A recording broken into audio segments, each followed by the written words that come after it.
Hello, everyone, and a warm welcome to all of you to Intersections yet again.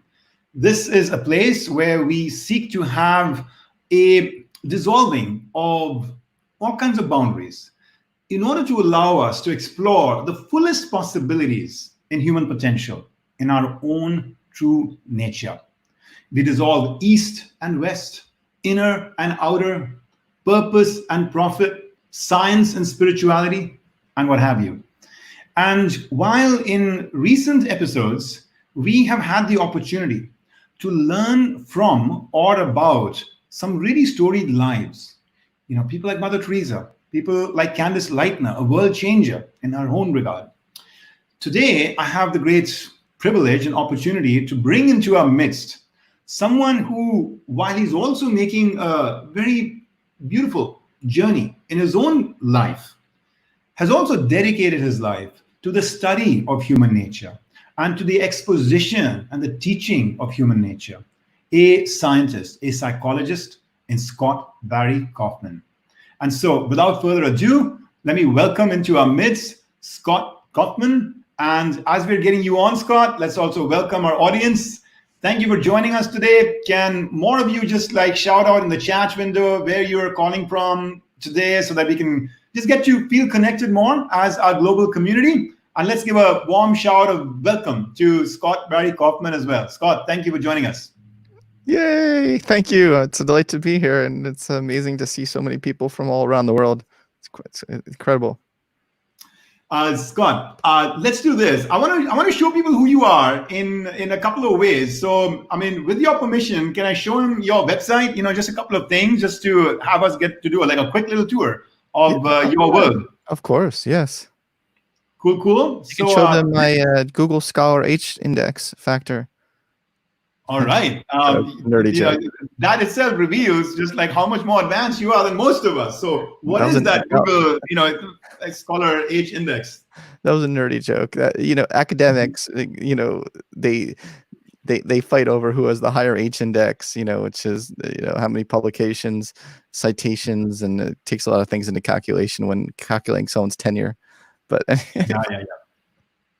All right. Well, that is one of the things that I'm going to want to talk about, which is just how prolific you are.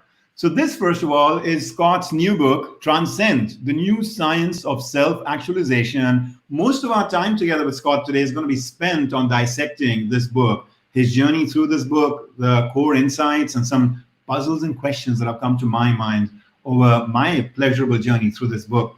I certainly highly recommend it to all of us. In addition to that, I want to sort of just highlight, if you go to Scott's website, which is easy to find on the internet, it's just his name, Scott Barry Kaufman, right?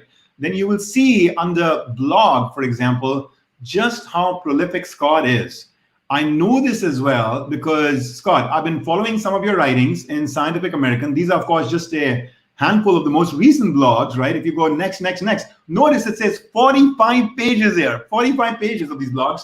And like I said, I know it because I've been following you, right, on many of your writings in Scientific American. You are a tremendous resource for those, like me, who want to, kind of quickly and efficiently get to really learn the latest landscape or what some scientific understanding is on a certain aspect of human nature. So thank you for all the really great work that you are doing. I'm going to take this off now and have you back with us. So I guess my first question to you, Scott, is, how do you get to be so prolific, right? I haven't even shown people the bibliography, of your book, which is extensive, beyond compare. So how do you keep on top of this exploding tree of psychological studies and research that happens out there? Wow, what a question. Well, I've really been, once I caught the psychology bug in college, there was really no looking back for me, and I became very almost obsessed with understanding as much as I could about the nature of human intelligence. And that's where I started off in the field, was I wanted to understand about human intelligence and how we measure intelligence and IQ testing and all that. And I must have gone to the library and just spent most of my days in the intelligence section of the library, just so obsessed with these topics. There's a voracious curiosity within me that I don't know how to explain, that energy, that energy force that is within me, but it has been insatiable since I caught the psychology bug 20 years ago. So I just do as much as I can to do public science communication of psychology, and I wrote a Psychology Today blog where I wrote 50 articles, I think, there, and then I went to Scientific American and been writing there for the last 9 years, and I might now go back to Psychology Today. But this column, Beautiful Minds, I'm just so driven to do that. It also helps when you don't have a family. It also helps when you don't do anything else in your life but psychology. I was watching like the Michael Jordan Last Dance documentary, and I guess I'm not comparing myself to Michael Jordan, but when I was watching that documentary, it really was fascinating to me to watch him talk about how people said, well, Michael Jordan, why didn't you talk about social justice issues, politics, all these other things going on there? He's like, I'm a basketball player. Like, that's all I want to do in life. And I feel so similarly about psychology. I feel such a deep passion for understanding human nature that I've made a lot of sacrifices in my life. I want to make that very clear. Whenever people ask me, how you're so prolific, et cetera, et cetera, I mean, I've made a lot of sacrifices. I've chosen to live an unconventional life, and put all my heart and soul and mind into understanding human nature, and to the exclusion of almost everything else. So I don't know. That's my best answer. Scott, I think there itself, you've given us the first really powerful insight, about success, about flourishing, in life from your own personal journey and your own personal choice, because it's something that, I like to talk about in my class, on the pursuit of purpose, purpose is as much about, all the things that you got to say no to, because there's only so much energy and time each of us has in one life. And in order to really do full justice to whatever our core passion is, we've got to feel comfortable in saying no to a lot of things. And so it sounds like you are very self-aware and self-disciplined on that front, and a source of, I would say, inspiration, to me. And as I see what you've done here, thank you for sharing that. Not just what you do, but also what you've chosen to not do. I'm grateful for that. While we are having this conversation, I want to again welcome those of us who've just joined. I want to invite all of you, if you're interested, to actually share this in your social media channels, to like this, so that more of your own community can be part of this conversation that we're having with Scott. So Scott, let's talk about your book, Transcend. And what I want to preview for us is that as we get to the later part of this conversation, what I will actually emerge with is a very powerful point of confluence between the journey that I think you've been on, right, in your career and in your life, and the journey that I've been on. This is a part of a conversation that you and I haven't even had so far, right, in our very precious time spent together. But I'd rather even hold you in suspense, if you're okay with it, and build up to that. Yeah, Robert Morzinski. Sorry to interrupt you a second. I just want to give props to Robert Morzinski. I liked what he wrote there that just flashed on the screen. Anyway, awesome. Sorry to interrupt you. Yeah, exactly. Great. Thank you, Robert. Feel free to keep jumping in like that, Scott. Okay, cool. Yeah, because I can't type comments because I don't have an account. So is it okay if every now and then I respond to some people's comments out loud? Please do. And that's the whole purpose of us putting some of these up there, is to allow you to very quickly look at them and respond as you like. So folks, keep those thoughtful comments coming in. Thank you, Robert. All right, wonderful. So do you feel okay in having me share that, like, your visual framework, from Transcend, as to kind of like, you are taking a fresh new look at one of the very, major pillars of the field of psychology, which is the work of Maslow and what used to be called the hierarchy of needs, or the pyramid, right? And you are reinterpreting it in a way that is fresh and more 21st century, but also in a sense going back to what he truly sought to, I guess, think through and deliver to the world, it seems like. So I'd like you to speak to it in your own words. Whenever you want, I do have that framework visually with me, so I can put it up on the screen when you like. But let me just kind of invite you to just start us off on this journey as to what motivated you to really bring Maslow to life in a fresh, new, different way. When I was teaching at University of Pennsylvania, a course called Introduction to Positive Psychology, and I was looking at the history of the field, and I discovered the writings of Abraham Maslow and humanistic psychology, and I fell in love with the writings of humanistic psychology and their focus on the whole person. What does it mean to be a fully human being? A fully integrated, harmonious human being. And I went down this rabbit hole of humanistic psychology and discovered that Abraham Maslow and this famous hierarchy of needs that a lot of people depict in terms of a pyramid is actually he never drew a pyramid, and he was really talking about towards the end of his life the importance of transcendence as even a higher motivation than self-actualization. I just felt a sense of purpose to set the record straight. And not only that, but I'm just so interested in the science of human potential that I decided to scientifically test some of his theories and some of the ideas of the other humanistic psychologists like Rollo May and Carl Rogers and Eric Fromm and Karen Horney, and see which ones still stood the test of empirical scrutiny in the modern era. And it really inspired me to reconceptualize the hierarchy of needs in a framework that fits exactly what he meant much better, which was that life is a constant tension between insecurity and deprivation and growth.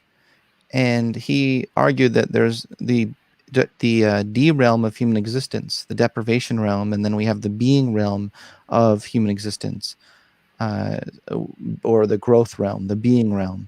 And he says when we're in the deprivation realm of human existence, we constantly want to impart and control over the world. So we'll say, like we'll go around being like, feed me, love me, accept me, respect me. But when you can enter the being realm of human existence, it's like replacing a clouded lens with a clear lens. You no longer are trying to control others, but you admire things for the way that they are, and independent of you. You have a great sense of be-love, as Maslow called it, love for the being of others, being love.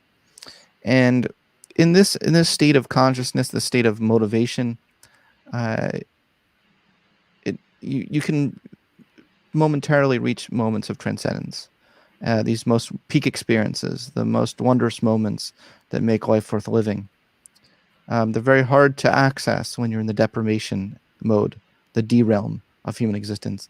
So my new framework is a sailboat instead of a triangle, because I think a sailboat better encapsulates that connection that Maslow was talking about between security and growth. So we need a secure boat in order to move anywhere. If we have a leak in our boat, if we feel severely unsafe, lack of connection, lack of self-esteem, we won't go anywhere. But if we can have a secure foundation of self and who we are and security, then we can explore. We can feel safe to open the sail and explore with universal love and purpose and direction. But even though we're all moving in our own directions in our boat, we're all in the vast unknown of the sea together. At any moment, the choppy waves can come down on all the boats at the same time. So there are a lot of aspects of this metaphor that I think better encapsulates what it means to be a fully human, integrated human. We're a whole vehicle moving through the ocean. We need to be an integrated whole unit to operate at our best, not a trek up a mountain like Maslow is often incorrectly depicted. So I'll pause there for a second and get some of your thoughts, and also say hi, Alejandro Adler. Wonderful. Well, we're going to be exploring more about this framework, shortly.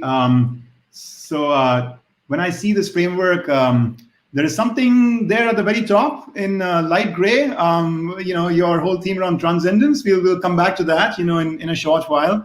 But what do you think that we structure our conversation around, starting at the base level, the security level, and then I'm making our way up, and just kind of getting some insights and thoughts from you on some of the things I've gleaned from studying the book? How about that as a framework for our conversation today? Sure. Any direction you want to go in, I'm open. I'm very open to new experiences. So anything you want to throw at me, I'm down. Perfect. So let's start with the very base of that framework, which is around safety, security, right? And one thing that struck me there is how we're living in a time today when, regardless of sort of like where you may have come into this moment from, there are a lot of people feeling somewhat displaced, right? Physical safety, emotional safety, lifestyle safety, economic safety, security, and what have you. Based on what you've studied and read and the ideas and thoughts you espouse in that chapter, right? What guidance would you have for for those who are feeling a little bit shaken up with regard to their sense of security in today's time? Well, for sure, this moment has upended a lot of people's predictability. Our brain doesn't like that. Our brain, it was that's how it evolved, and to be constantly trying to use current environmental information in order to predict the future. And you could imagine why there would be adaptive reasons for that in our evolutionary past for survival and reproduction. However, in this moment, there's so much uncertainty that our brain is pitched into a state of psychological entropy, which some psychologists are studying. And so it is naturally an anxiety provoking. But I want to make clear that it need not be that way. We can start to become comfortable in a way we never have before with extreme uncertainty. We can start to realize that it's a part of life, that change is always a part of life. As much as we may have fooled ourselves into thinking there is a lot of certainty, this moment can teach us a valuable lesson about the reality of the world and seeing things as clearly as possible. A lot of people throughout their lives have traumatic events, things that cause a seismic earthquake, as it's been put in the post-traumatic growth literature, on our lives. And yet they still grow from the experience. This is a major finding in the field of positive psychology called post-traumatic growth, showing that not everyone who faces a trauma, in fact, most people who face a trauma don't get post-traumatic stress disorder from it, but find new possibilities for their lives, or shift their priorities, or find a greater sense of creative inspiration. That's a big one that I've been studying in my career is creativity and creative inspiration, or even just a sense of motivation and a newfound view of your own capabilities and what's possible in others. And certainly people, you don't wish that you had the trauma. You're not happy you had the trauma so that you could have these things, but what other choice do you have after it has happened already? Then why not grow? You remind me of the guest that we had just last week on the show, Candice Leitner, who lost her daughter in a drunk driving accident. And even with that painful, irreversible loss, she emerges from it with a hero's journey. In her case, recognizing the amount of just, passiveness there was in society at that time about something like drunk driving, and founding an organization, Mothers Against Drunk Driving, that has just done so much reform in the world, made us, all live safer lives. So it's beautiful to see you validate through the science and the studies the possibilities that what Candice Leitner became, if I understand you correct, is a untapped or undertapped potential that is there in everyone, who faces adversity. And naturally, so over time, many of those people experience that kind of growth. Yeah, we have untapped reservoirs of resiliency because it's often usually not tested. And when that muscle is tested, people are often surprised just how much they are able to adapt. Even in this coronavirus, where everyone keeps talking about what's the new normal. The first couple of weeks, even the first month, very catastrophic for a lot of people in their minds. But I think people are starting to almost now, it's amazing our ability to adapt. We're almost starting to like forget what life was like before. Now it's like, yeah, of course I'm going to have 50 Zoom meetings today. You know, like isn't that normal? You know, like, so I think that it's right now we're seeing just the incredible human capacity for adapting to whatever situation there is. I mean, there's a whole field on that, affective forecasting. You know, people who before they're paraplegics, if they're put in a questionnaire, how would you feel if you were paraplegic? They put, oh, my life would be over.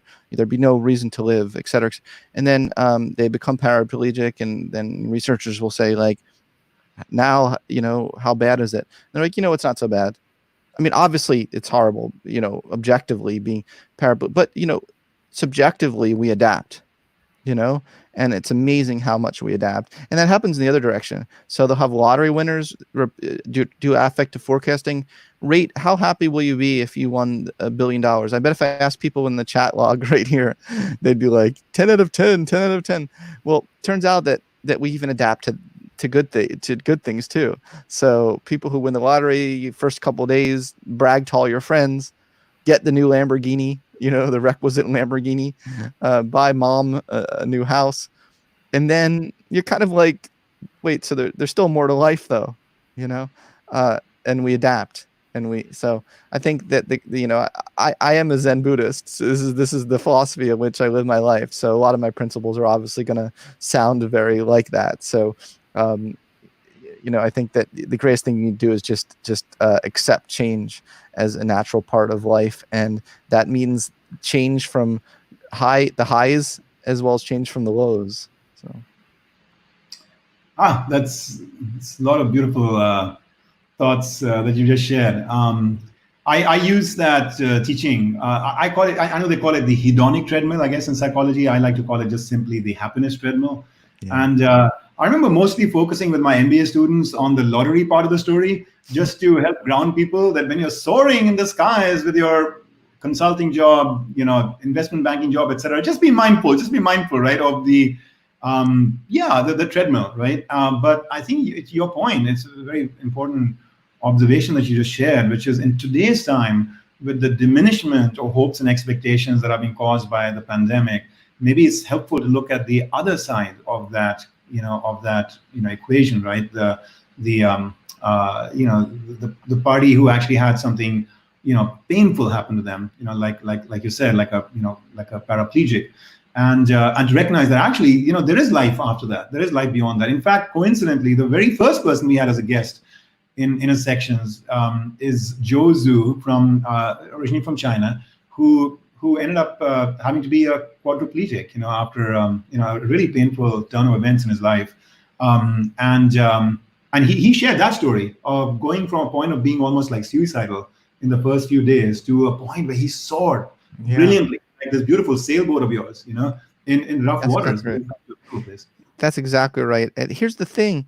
It's like we will always have challenges in our lives, and challenges will inevitably, well, not inevitably, but often ignite us to want to overcome it and give us a newfound sense of purpose. Challenge can give us purpose, and it's interesting because, people become paraplegic, but whatever it is, we can become inspired and determined, fiercely determined to overcome it. And that then becomes our reason for being, the ikigai, reason for being. So I think we underestimate the extent to which our greatest challenges actually offer us the greatest reason for being. Yeah, that's beautiful.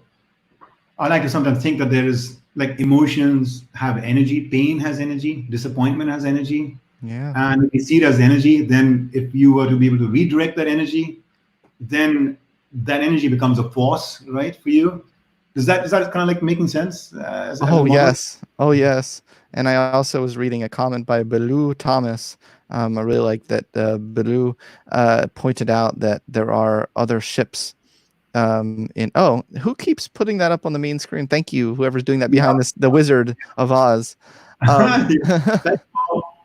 Thank Thank you. You're very good at that. Well, yeah. So I intentionally did depict the illustration so that it wasn't a solitary boat in the ocean, to show there are others in the same. We're all in the same ocean. Beautiful. So that leads us to the next part of your framework, which is connection.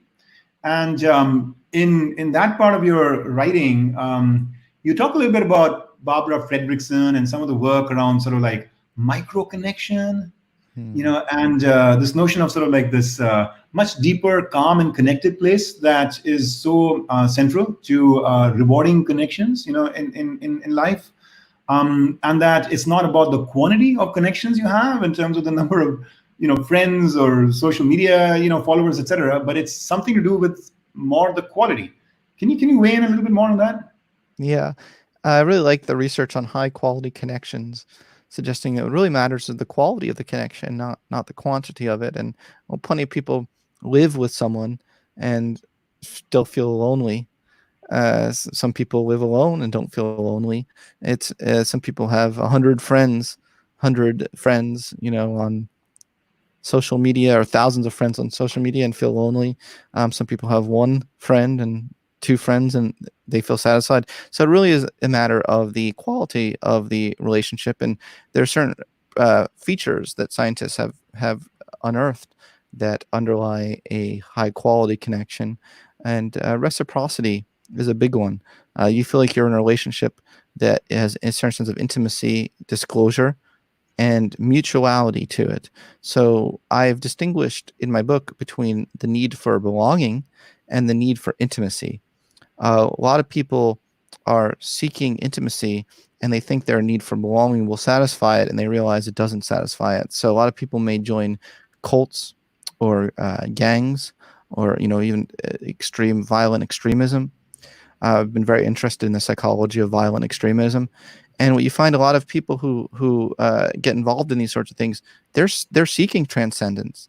They're desperately seeking belonging, to be part of something larger than themselves, which is a fundamental human drive. But there isn't a great mutuality there. So the cult leader or the person in charge of the organization or group really only cares about you to the extent to which you're contributing to that organization and helping them. How much do they really care about you? Well, a real intimate, high quality connection is one where both parties admire each other on their own, not for what use that they can be to you. But there's a sense of be-love, as I talked about earlier, love for the being of others, and high quality connections. Be-love permeates that whole relationship. Does that make sense? Yeah, beautiful. I think that at a time like this, when we are so locked down in some ways, some people's lives are, colliding, with others, perhaps in their family, or others that they're having to cohabit right now in a way that is more intimate than they expected it to be.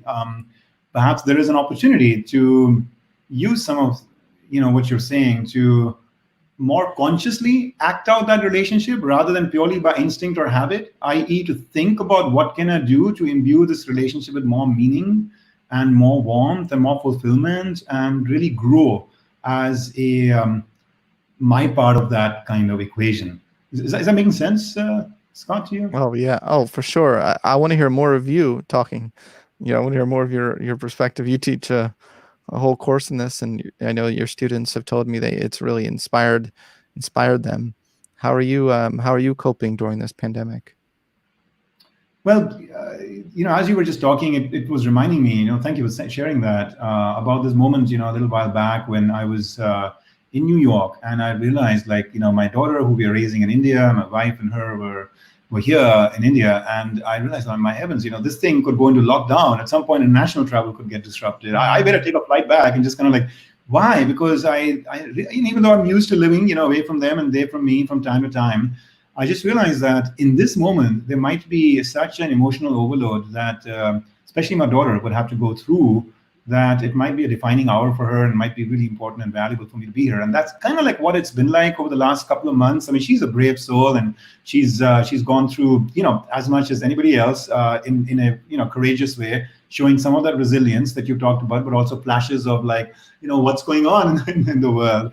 But I've realized that rather than just operate by instinct, it is important every now and then to step back and examine kind of the dynamic and see like where it's going right and where it's not, and what can I do to be better in a position to bring my best self, as you like to call it, and I do too. So thank you for sharing that. There are a couple of sort of folks here who are intrigued about your connection with Zen. Lisa was actually anticipating it. She talked a little bit. I'm reading one of her comments here that something you said, reminded me of, Pema Chodron, the Buddhist, writer, and her work on relaxing into uncertainty. And there you are.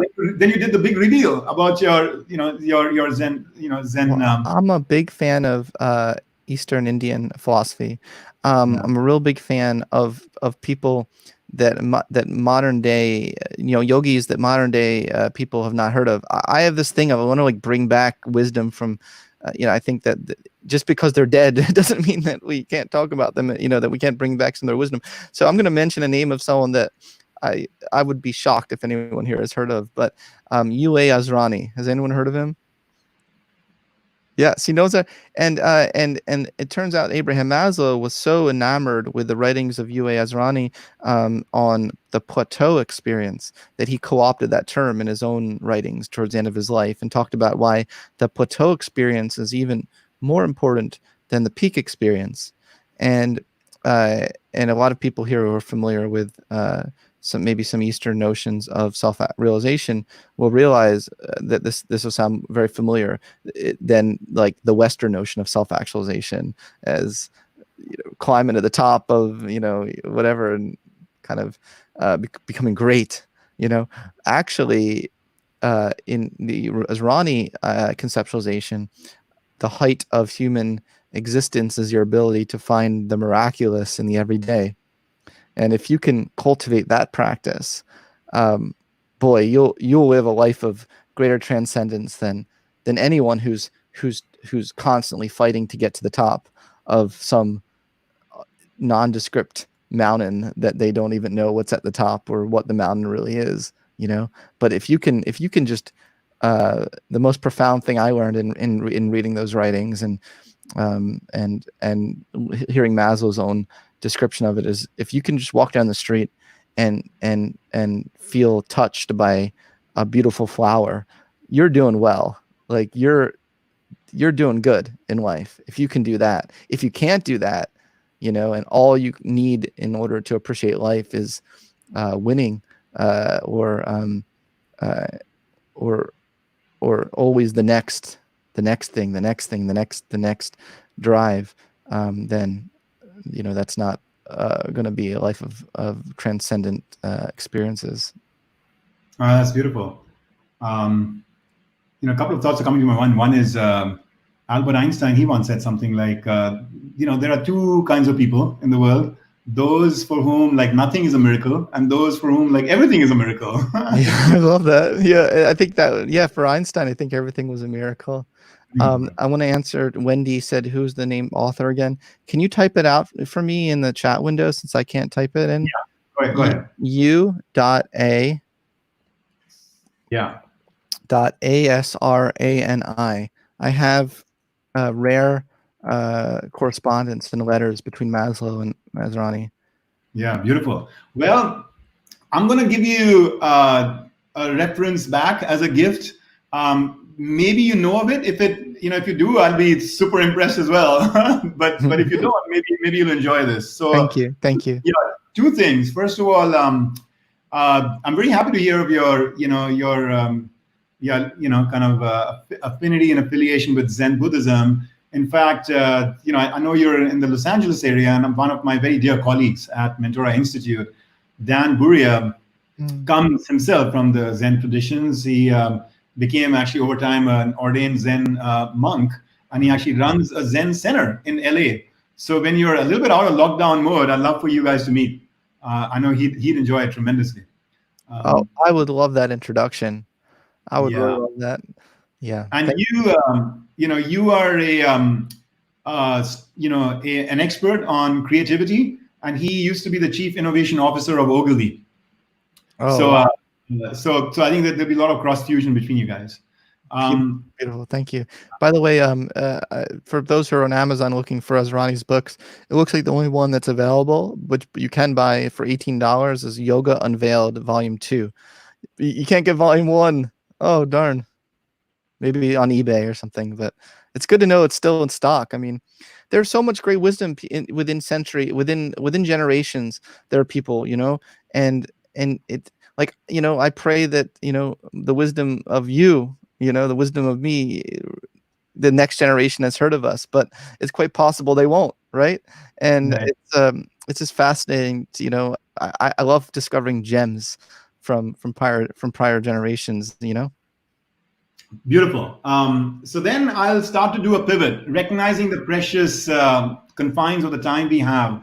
Much as I would love to have continued to take us all on a journey step by step through the different parts of your beautiful framework, let me exhort all of us who are engaged in tuning into the show to actually get, Transcend, and to read it for yourself and to draw out from it those pearls of wisdom and gems that most resonate with you. It is kind of almost like an encyclopedia on human nature. It is a great reflection of the very prolific and curious mind that you have, Scott, and how you've evolved and expanded, your own frame into so many different beautiful facets, and seeking to ascend, not materially, but in a almost spiritual way, seeking to ascend the top of that summit of like understanding about human nature. So I want to encourage all of you to do that. We are not going to be able to do full justice to all of its, beautiful gems in the conversation we're having. So what I'd like to do right now is move us right to the very peak, right? Transcendence. Why not? Here's something I want to kind of like share with you. What I realized from reading this book, after having had the joy of getting to know you and knowing you for the last, bit of several months that we've actually interacted, Scott, is that in some ways you and I are like seeking the same goal. And we started almost in two opposite directions, or opposite like parts of that mountain that we're trying to climb. If I understand your journey well, you started with a great passion, which you were sharing a little earlier, and curiosity about the discipline of psychology and what it can do to reveal the secrets of human nature. In my case, when I was in my teens, I got really interested in transcendence. What happens beyond life? How can I touch every star in the universe? What is my connection with not just my blood family, but all of humanity, and even insects and plants and everything else and all of that? And the path that I took was not as much Maslow as in the mystics, right? Which growing up in a country like India, one had a lot of access to, studying, the saints, of and truth seekers from different traditions, around the world. And gratefully so, my father had a very curious and invested mind in something similar. So I would just visit his bookshelf, starting when I was 12, 13 years old and beyond. I was drawn to wanting to therefore major in psychology in college, but I did not, because the psychology I saw, at least being taught in Indian, colleges at that time, was much more the darker states, as you call, like the dark core, aspect of humanity. And I was much more interested in the light, aspect of it. Of course, you and I are living in very privileged times today, where in the last 20 odd years, there's been an explosion of more psychological interest in qualities like intelligence, transcendence, happiness, joy, flourishing, etc. Yeah. So what's happened with me is that I'm growing much more invested in and much more fond of science. Now that science is starting to validate and show an interest in those very things, which until recently, to your point, the only way I could access those was to go back to those people from past periods, who had been truth seekers. I know. But what is science adding to the picture, do you think? Yeah, I think that would be a great conversation for us to have. Give you my take, but I'd love to get your take. So I'd love to hear your take. Well, what's the point? I would say three things. First, that for some of us it might be hard to like separate the wheat from the chaff in terms of traditional wisdom, spiritual wisdom, etc. Because there is over time also a lot of perhaps like ossified, institutionalized, prescriptions that are probably a departure from truth in big ways, but that have been usurped, by certain preachers and all of that. And so, how do you separate that part out from the core truth? So I think science can help sometimes do that and awaken you up to what's right and what's wrong from what you're just inheriting from history, right? The second thing I'm finding is that science is actually starting to really give practical tools. You take the idea of gratitude. Okay, it's one thing just to say, okay, just be grateful. And then you have these scientists who are coming up with very nice little exercises, like practical things. Take 5 minutes to write, one thing that you are really grateful for today, or something like that, right? Or the gratitude letter, as you might know, as an exercise and all that. So I'm finding that these practical tools, including from some fields of therapy, like acceptance and commitment therapy and cognitive behavior therapy, those practical tools are actually incredible. Yeah. In fact, I've had conversations with monks and nuns who find it really valuable to have some access to some of that science-based kind of toolkit. Yeah. So anyway, let me just stop there. What do you think? Oh, I agree. I'm trying to think off the top of my head any surprises, of psychology findings in terms of that maybe even contradict. Is there anything that contradicts ancient wisdom? It's like, what, the Buddha was wrong with what he said there. That's not the truth or the reality of the world. And I'm trying to think, and I'm having trouble thinking of anything that I was just like, wow, like they got it totally wrong. I think that there is a lot of, there obviously is value in science. I'm not I'd be out of a job, but in terms of you want to make sure that the world is a certain way, and creating tools for healing, I think is definitely a positive. And I think cognitive behavioral therapy has done a good job in unearthing the patterns of cognitive distortions. Maybe some of the ancients have noted that we have cognitive distortions, but to actually chart out what are the most prominent ones among humans, and what are some well-validated techniques that we can use to help people stabilize their mind.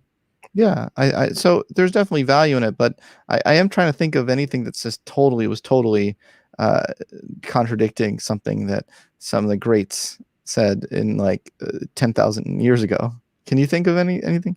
Well, let me test out one with you. Although your book takes this exposition of the latest science to a new level relative to some of the other positions I've seen people take out there, which is around how much potential does each of us have to reinvent ourselves, to grow, to expand our personality, our character, etc. Now, you refer to in your book some of the more empowering science today that is starting to reveal that a lot more is possible than we may have thought otherwise. If I, read you correct, yeah, Scott? Oh, yeah. Go ahead. Oh, no, I'm saying, oh, yeah, for sure. Yeah. Yeah. But one gripe I've had with science, perhaps until recently, if this has already been, now improved upon, is what they call the Big Five model. So can we talk about that for a second? Can you describe to our audience what is the Big Five? And when I can talk about what my reservations and concerns are about that, my expectation that it's going to get upended, if it's not already upended. But I've had a couple of very heartfelt, debates at times with a couple of psychologists who are very deeply steeped in the Big Five.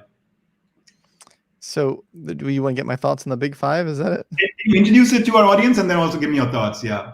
Well, psychologists have discovered that over the course of different cultures, and although that's debated a little bit nowadays with some of the more modern research on the Big Five, but that we have certain adjectives that pop up over and over again, that we have there are certain personalities, traits that we all vary in different dimensions, from extroversion to conscientiousness to neuroticism to agreeableness to openness to experiences, and we're somewhere on each of these continuums, and it's actually a hierarchy. Everything's a hierarchy, but it seems like in my discussion today, but above the Big Five, you actually have the Big Two. It seems like people tend to differ on whether or not they have stability or plasticity, or do they have the traits associated with emotional stability and conscientiousness and being able to reach your goals? And you also have the ability to adapt, so to change, plasticity. And then below the big five, you have 10 aspects. So each of the big five has 2 aspects. So extroversion is comprised of assertiveness and engagement. Each one of them has 2. And then underneath the 2, you have even more. And then under that, you have even more. You can have an unlimited amount of personality traits. So I say that to be clear, because a lot of people have a misconception of the big five, as we're saying there's only 5 personality traits. But actually, in modern day personality psychology, it's recognized that personality is just is a hierarchy of traits, and there's many, almost an infinite amount. Depends what level of the hierarchy you want to look at. That's my nuanced answer. Yeah. Wow, that's deep. That's much deeper than I thought we would go. Well, I'm a personality psychologist, so yeah, it's a nerdy personality psychologist to answer it. But Scott, in that, like, to keep it like simple, just for one point of kind of like perhaps debate between us, if you take one of those attributes, which is like the agreeable versus disagreeable, right? If I recall, Yes. that's right. Like I've tried to take that test, and I find it very difficult to take it because I feel it's garbage in, garbage out for me. The way the question is posed with those kind of like binary, kind of options and all that, I just find it hard because there are situations where I am, happy to be extremely agreeable. Yeah. And there are situations where I consider it to be a great risk to actually be in agreement with something that could be putting the community at harm or putting truth, in a poor light, etc. And so I find it very hard to actually self-report, a certain kind of like place for myself, on that spectrum, right? Because it is so Fair situational. enough. Hey, fair enough. And there are different facets of agreeableness. So you might score lower on politeness and higher on compassion, or maybe the other way around. I don't know. Only you know yourself the best, but these things can come apart in a lot of ways. I find I'm not, I'm higher in compassion than I am in politeness. I'll stand up for things I don't believe in, but I do want to ultimately reduce the suffering of people. So that's why it's important. Where at what level of specificity do you look in that hierarchy? Was that helpful? Yeah. Well, I mean, we don't have enough time, so this is going to be a debate that we will keep maybe doing offline when we meet next. Sounds good. But for example, even if you just take politeness, I mean, I've had situations where I've seen certain leaders generally have that as part of the demeanor, but also selectively and strategically raise their voice or assert themselves in a certain way in order to do a little bit of a wake up, shake up selectively, where they feel it's a less harmful tool to do that in order to create a little bit of like stir than to have done something like quietly go behind the person's back and seek to influence them in a certain way, or etc. Yeah. So so anyway, these are more nuanced questions. Contextual. There's a contextual component to personality that you don't feel is greatly captured by the big five, and I think that's important to point out for sure. That we're just talking about propensities, averaging over environments, but there are certain environments that bring out the best in us, certain environments that bring out the worst in us, for sure. Very good. Let's do this. Since we are arriving at close to the end of our time together, because you have to leave in a couple of minutes, and then I will bring the whole community to a closure in 5 minutes or so. But if you had to, this is a question that everybody hates when you've written a profound, rich, deep, encyclopedic book, but I got to pose it to you for the benefit of our audience here, Scott.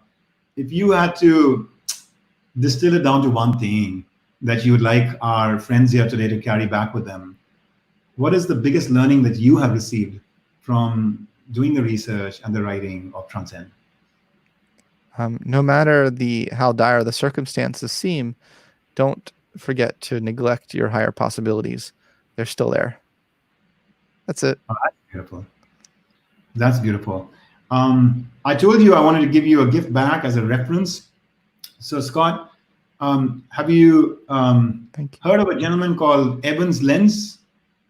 No. Okay. No.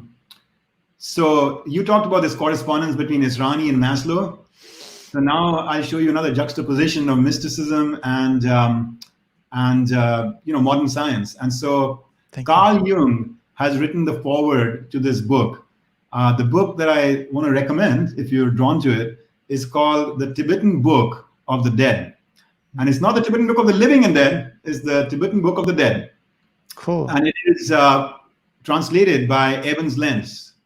Now, Evans Lenz also wrote, the foreword to my spiritual master, Yogananda, his book called Autobiography of a Yogi. So now we started to see all these connections between Yogananda and Evans Lenz, and then it's all connected. Jung, and all of that.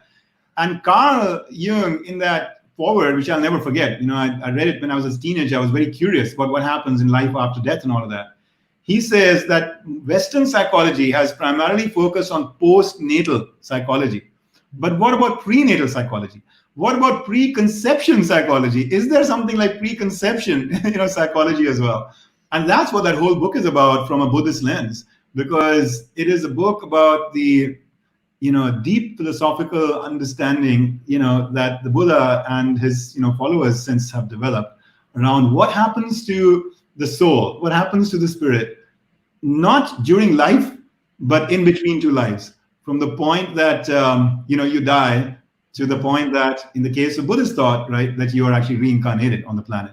And so, it may not work for everyone. And when you were talking about what has science not gotten to or disagreeing with Eastern thought, then, of course, the one arena where science hasn't yet entered and perhaps may never be able to with regard to physical evidence-based kind of, way of doing science, because maybe that's more about inner science, is the arena of, perhaps is there a soul different from the body? What happens to it, when the body, kind of, ends its journey and all of that, right? So anyway. There's a famous joke about, student got caught cheating on a metaphysics exam. They were looking to the soul of the person next to them. Anyway, whatever. Stupid joke. Sorry, what was that? I missed that. I don't know, the person got caught cheating on a metaphysics exam by looking into the soul of the person next to them. Oh, I see. That's great. But I love what you're saying, and please email me that reference that you were saying.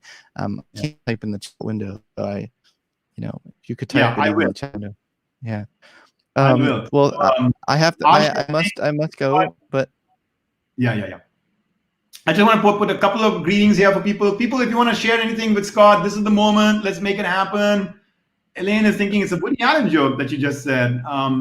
Yeah, people liked it. Asha's thanking you for your serenity, and your. I think that's such a beautiful comment, Asha. Thank you. It's it really is. It made my day. Yeah. And Corinne is talking about how thankful she is for sharing, and she's going to be going to your website to discover more. Hey, thank you so much. I want to thank you so much for having me on. You could have chosen anyone in the world to talk to you this Thursday at this time. So I want to really thank you. I don't take it for granted. And thanks for people who have come to this chat today. I don't take it for granted. The million other things they could have done in this time as well. So I just really want to thank everyone. It means a lot. If you can save the chat log at all for me and send it to me, I'd love to drink my coffee later when I'm more awake and read it. It's early for me still in the West Coast.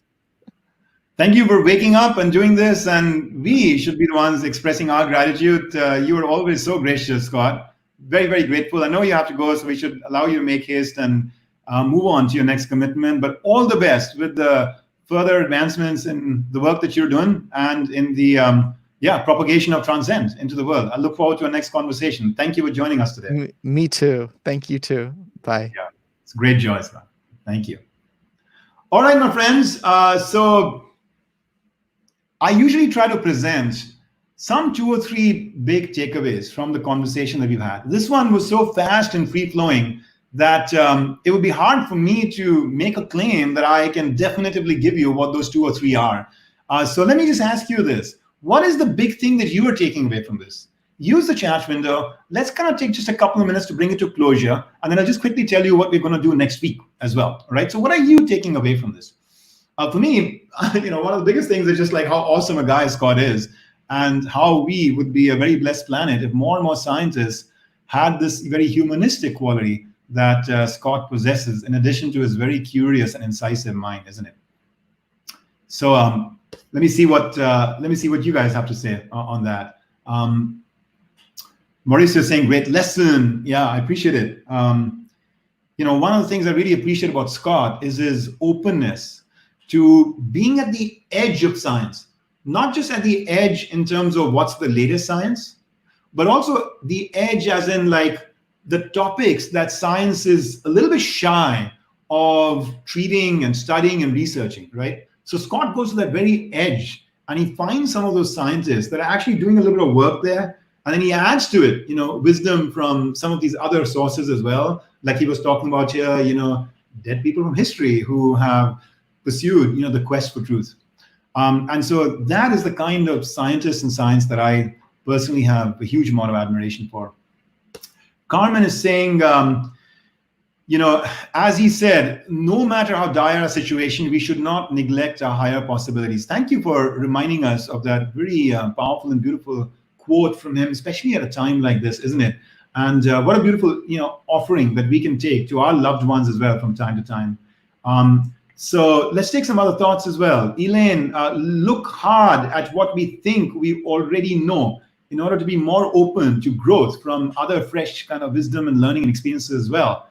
Thank you, Myra, for your gracious thoughts. Bhavana is talking about how change is a must and go with the flow. There are others in the same or the next boat. And you love the stability and plasticity kind of concept. Anuradha is talking about how, really appreciate how you put all these thoughts together in a beautiful garland at the end. Oh, that's sweet, Anuradha. That's very sweet of you. That's a great metaphor that you use, putting them together in a beautiful garland.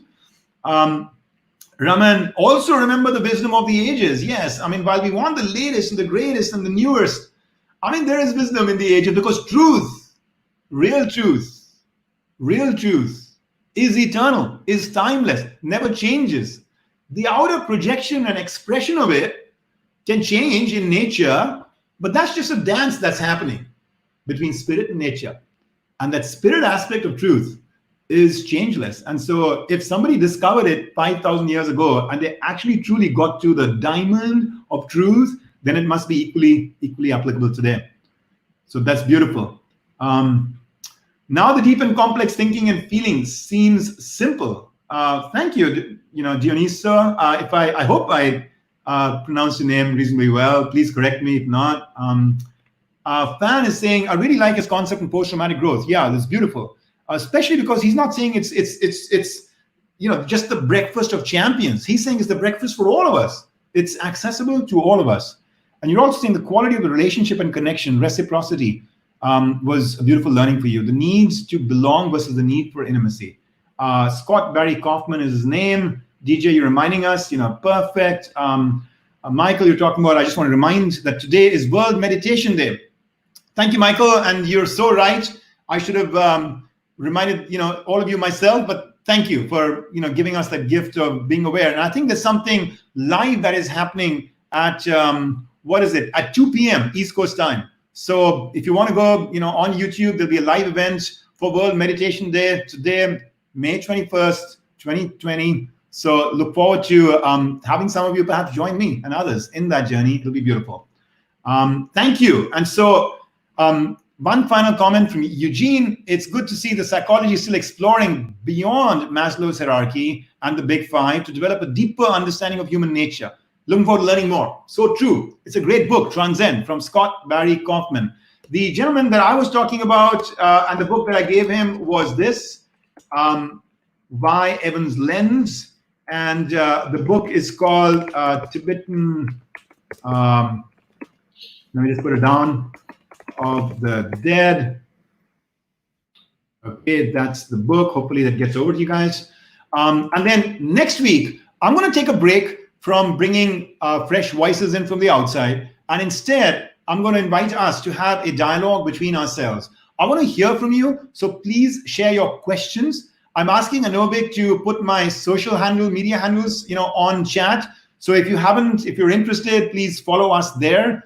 Please write to me as well with your questions as to what it is that is on your mind that we should discuss next time. Over the course of the last 8 odd weeks, we have gone through such a richness of topics, from Josu's transcendent journey in, overcoming his adversity, to, Raghu talking to us about like all of these like workplace issues that are rising and how to deal with them from the heart of a compassionate executive, to, Candice Leitner coming and talking to us about being a world changer, to then having Jan Petrie talk to us about Mother Teresa and her, amazing deep love, and so many others as well, like Melanie Joy, who came and talked to us about the power of relationships and the idea of seeing relationships not just between you and other humans, but also between you and animals and you and nature more broadly. So there are so many topics for us to pick from in the quest for human understanding, the advancement of human nature and flourishing in life and in leadership. Send us your questions,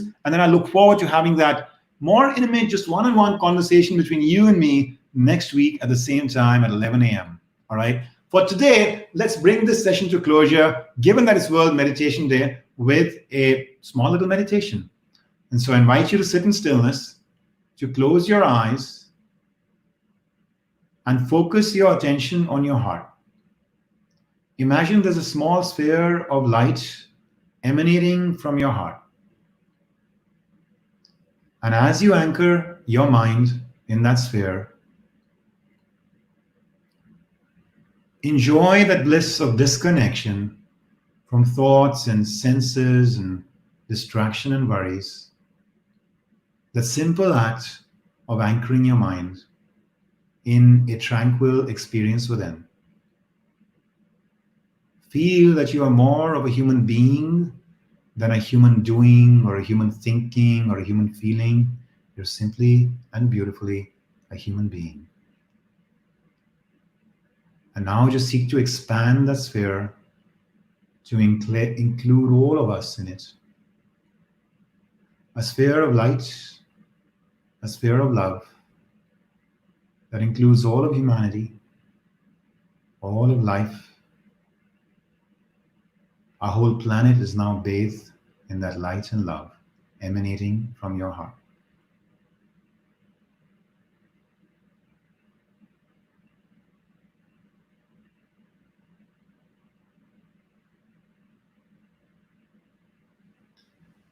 Thank you, friends.